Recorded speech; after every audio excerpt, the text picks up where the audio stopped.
রাশিয়ার যুদ্ধে বাংলাদেশি তরুণ দিচ্ছে ভয়ঙ্কর সব ভিডিও। রাশিয়া ইউক্রেন যুদ্ধ পেরিয়ে গেছে ৩ বছরে। প্রতিদিনের গুলাগুলি, ট্যাঙ্কের গর্জন যেন এখন সেখানে নিত্যদিনের সঙ্গে। তবে এই রণক্ষেত্রে শুধু রুশ বা ইউক্রেন সেনারাই লড়ছেন না, বরং আছে আরো অনেক দেশের তরুণ। তাদের মধ্যে এই যুদ্ধে অংশ নিয়েছে এক বাংলাদেশি যুবক, নাম সুহেল সর্দার নীরব। আমি রাশিয়ান আর্মিতে ৩ মাস ট্রেনিং করার পরে রাশিয়ার হয়ে যুদ্ধ করেছেন এই যুবক, আর যুদ্ধক্ষেত্র থেকেই সামাজিক মাধ্যমে দিচ্ছেন ভয়ঙ্কর সব ভিডিও।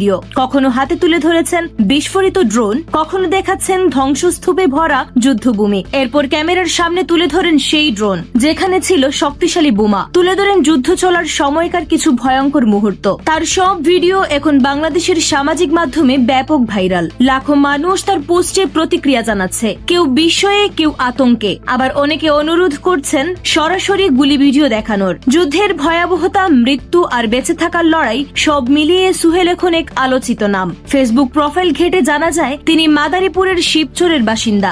ঢাকায় কদমতলার এক স্কুলে পড়াশোনা করতেন।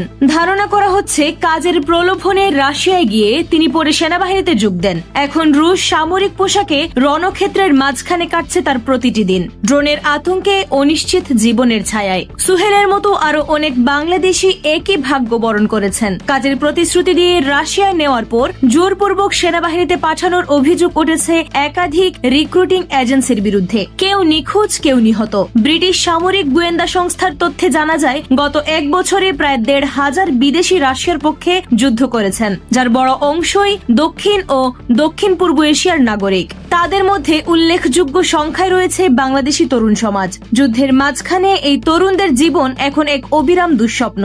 কেউ ক্যামেরায় যুদ্ধ দেখাচ্ছে, আবার কেউ আর কখনো ফিরছে না। সুহেল সরকারের ভিডিওগুলো তাই শুধু ভাইরাল কন্টেন্ট নয়, তা হয়ে উঠেছে রাশিয়া যুদ্ধের ভেতর বাংলাদেশিদের করুণ বাস্তবতার প্রতিচ্ছবি।